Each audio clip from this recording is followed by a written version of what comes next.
আমরা সবাই ইদানিং যেটা উপলব্ধি করছি যে মাদক আমাদের সমাজের জন্য যেমন ভয়াবহ, ঠিক পাশাপাশি আমাদের তরুণ প্রজন্ম সহ পর্নোগ্রাফি এক বড় বিরাট ভয়াবহ আসক্তিতে পরিণত হচ্ছে। একই সাথে আমরা স্কুল কলেজগুলোতে যেমন তথ্য প্রযুক্তি সহজলভ্য করার চেষ্টা করছি, ঠিক পাশাপাশি আমরা লক্ষ্য করছি আমাদের সন্তান, আমাদের পরিবারের সদস্যভুক্ত সম্মানিত সদস্যবৃন্দ এবং আমাদের স্কুল কলেজগুলোতে আমাদের সন্তানদেরকে একই সাথে যেমন আমরা তথ্য প্রযুক্তিতে আমরা বলি যে নলেজ ইজ পাওয়ার, এটা ছিল ইনফরমেশন ইজ পাওয়ার, পরবর্তীতে এখন টেকনোলজি ইজ পাওয়ার।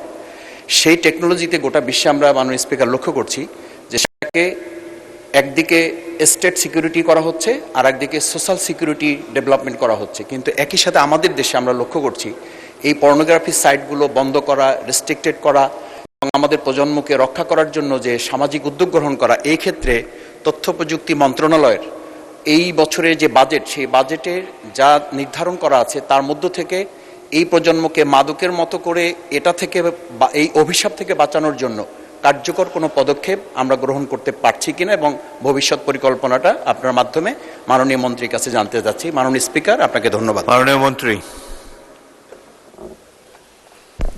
ধন্যবাদ মাননীয় স্পিকার। মাদক সারা বাংলাদেশে একটা ব্যাধি হয়ে গেছে।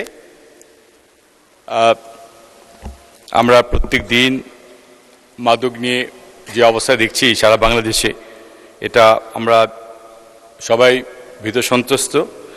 আমরা এটিকে এখান থেকে বের করে আনার জন্য আমাদের তথ্য প্রযুক্তি থেকে আমরা প্রত্যেকটা উপজেলার পর্যায়ে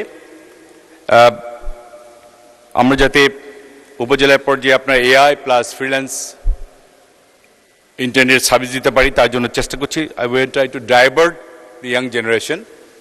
এবং আমরা উপজেলা পর্যায়ে ট্রেনিং একটা রুম নিয়েছি, যেখানে ছেলেপেলেরা এসে তারা নিজেদের ট্রেনিং নিয়ে তারা সেলফ সাফিসিয়েন্ট হবে। এই পর্যায়ে আমরা কাজ করছি।